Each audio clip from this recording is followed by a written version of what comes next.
आणि आता आजच्या 5 महत्त्वाच्या बातम्या बघून झाल्यावर काही राज्यातल्या सुद्धा बातम्या आपण बघणार आहोत। बातमी नाशिकमध्ये। नाशिकमध्ये पुढच्या वर्षी 2027चा सिंहस्थ कुंभमेळा जो होणार आहे त्या पार्श्वभूमीवर वेगवेगळी विकास कामं सुरू आहेत। मात्र या विकास कामांपैकी अंबड लिंक रोडच्या काँक्रिटीकरणाच्या कामावरनं गंभीर सवाल उपस्थित होत आहेत। रस्त्याची उंची मोठ्या प्रमाणात वाढवण्यात आली आहे। औद्योगिक क्षेत्रातील उद्योजकांमध्ये त्यामुळे चिंतेचं वातावरण निर्माण झालंय। या माहितीनुसार अंबड लिंक रोडच्या काँक्रिटीकरणामुळे रस्त्याची पातळी तब्बल 3 ते 4 फूट उंचावली आहे। परिणामी पावसाचं पाणी रस्त्यावर न थांबता थेट MIDC मधल्या कंपन्या आणि कारखान्यांच्या परिसरात शिरण्याचा धोका वाढलेला आहे, असा आरोप उद्योजकांकडून केला जातोय। याचाच घटनास्थळावरनं आढावा घेतलाय आमचे प्रतिनिधी राहुल वाघ यांनी। बघूया।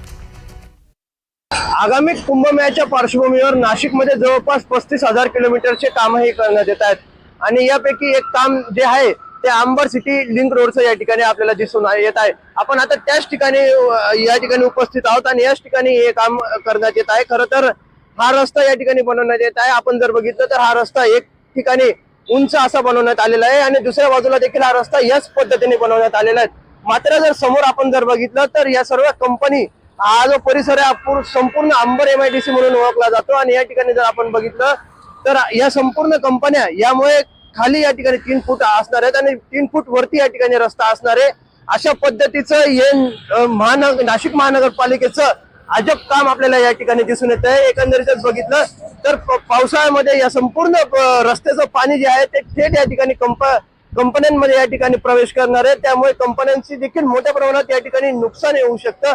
तर दुसरीकडे जर आपण बघितलं तर जवळपास नवीन रस्ता आणि जुन्या रस्त्यामधलं जर आपण अंतर बघितलं तर जवळपास 3 फुटाचं अंतर आपल्याला या ठिकाणी दिसून येत आहे।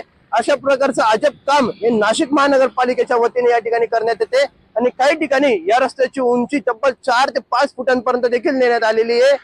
तर आपण जर एकंदरीत बघितलं तर पावसाळ्यात यामुळे नागरिकांच्या मोठ्या प्रमाणात हाल होऊ शकतात। त्याचे स्थानिक रहिवासी असतील किंवा जे या ठिकाणचे कंपनी धारक आहेत किंवा जे रोज या ठिकाणून प्रवास करतात यांना देखील हे संपूर्ण काम पूर्ण झाल्यानंतर मोठ्या प्रमाणात अडचणीचा सामना या ठिकाणी करावा लागू शकतो।